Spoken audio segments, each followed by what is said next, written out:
देश का राष्ट्रीय पशु होने के नाते बाघ भारत के लिए खास अहमियत रखता है।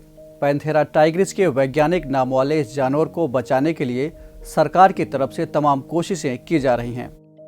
इसी क्रम में हाल ही में राष्ट्रीय बाघ संरक्षण प्राधिकरण यानी NTCA की 19वीं बैठक का आयोजन किया गया। इस मौके पर केंद्रीय पर्यावरण मंत्री भूपेंद्र यादव ने कहा कि बाघ अभयारण्य सिर्फ बाघों के लिए ही जरूरी नहीं है, बल्कि इससे कहीं अधिक महत्वपूर्ण है, क्योंकि इन क्षेत्रों से ही जल सुरक्षा के लिए निर्णायक 35 से अधिक नदियां निकलती हैं। नमस्कार, आप देख रहे हैं ध्येय टीवी और स्वागत है आप सभी का हमारे इस खास कार्यक्रम न्यूज दिस आवर में। मैं हूं केसरी पांडे। अपने आज के इस एपिसोड में हम जानेंगे कि आखिर बाघों से जुड़ी कौन कौन सी मौजूदा दिक्कतें हैं और उन्हें सुलझाने के लिए क्या क्या उपाय किए जा रहे हैं। बाघों की घटती तादाद को देखते हुए IUCN ने अपनी रेड लिस्ट में साल 1969 में ही बाघ को लुप्तप्राय श्रेणी में शामिल कर लिया था। IUCN के इस कदम ने अंतर्राष्ट्रीय समुदाय का ध्यान अपनी तरफ खींचा और फिर बाघ संरक्षण के लिहाज से साल 2010 में सेंट पीटर्सबर्ग में एक बाघ समिट का आयोजन किया गया। इस समिट में 29 जुलाई को अंतर्राष्ट्रीय बाघ दिवस के रूप में मनाने का फैसला लिया गया। साथ ही इस सम्मेलन में बाघ की आबादी वाले 13 देशों ने ये वादा किया था कि साल 2022 तक वे बाघों की आबादी को दोगुनी कर देंगे। गौरतलब है कि भारत ने अपना ये लक्ष्य साल 2018 में ही यानी तय वक्त से 4 साल पहले ही प्राप्त कर लिया।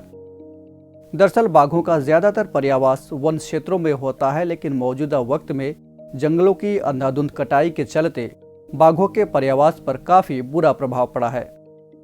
इसीलिए वन क्षेत्रों को बढ़ाना और संरक्षित रखना बाघ संरक्षण के लिए सबसे बड़ी चुनौती है। इसके अलावा शारीरिक अंगों के लिए उनका अवैध शिकार और जलवायु परिवर्तन जैसे दूसरे कारक भी बाघों के लिए मुश्किलों का सबब बने हुए हैं। दुनिया भर में बाघों की कई प्रजातियां पाई जाती हैं, जिनमें Siberian tiger, Bengal tiger, Indo Chinese tiger, Malayan tiger और सुमात्रन टाइगर काफी खास हैं। गौरतलब है कि Bali tiger, Caspian tiger, Javan tiger जैसी प्रजातियां अब विलुप्त हो चुकी हैं।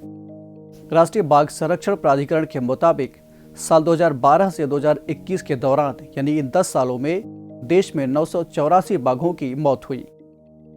बाघों के संरक्षण के लिए साल 1973 में केंद्र सरकार ने एक प्रोजेक्ट टाइगर योजना की शुरुआत की थी। इसका उद्देश्य भारत में उपलब्ध बाघों की संख्या के वैज्ञानिक, आर्थिक, सांस्कृतिक और पारिस्थितिक मूल्यों का संरक्षण सुनिश्चित करना है। इसके तहत अब तक देश के 18 राज्यों में 53 टाइगर रिजर्व संचालित हैं और टाइगर रिजर्व नेटवर्क के तहत और क्षेत्रों को लाने के प्रयास किए जा रहे हैं। प्रोजेक्ट टाइगर को जमीनी स्तर पर लागू करने का काम राष्ट्रीय बाघ संरक्षण प्राधिकरण का है।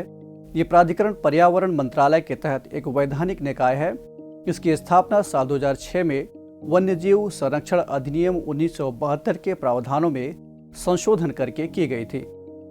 बाघों के सीमा पार अवैध व्यापार को रोकने के लिए भारत ने नेपाल, चीन और बांग्लादेश के साथ एक सहमति ज्ञापन पर भी हस्ताक्षर किया है।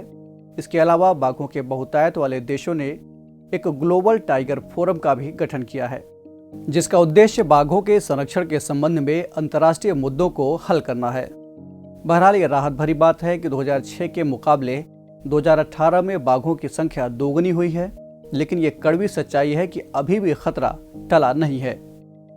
बाघों की प्रजातियों का कम होना जारी है और बाघों की आबादी का प्रबंधन करना समय की मांग है। तो ये थी बात देश के राष्ट्रीय पशु के संरक्षण से जुड़ी चुनौतियों और समाधान की। और अब आपके लिए आज का सवाल, आपको कमेंट करके बताना है कि सबसे लेटेस्ट टाइगर रिजर्व कौन सा है, यानी किसे सबसे लेटेस्ट टाइगर रिजर्व घोषित किया गया है। इस एपिसोड में इतना ही। हम फिर मिलेंगे एक नए कार्यक्रम के साथ। तब तक के लिए पढ़ते रहिए और बढ़ते रहिए। नमस्कार।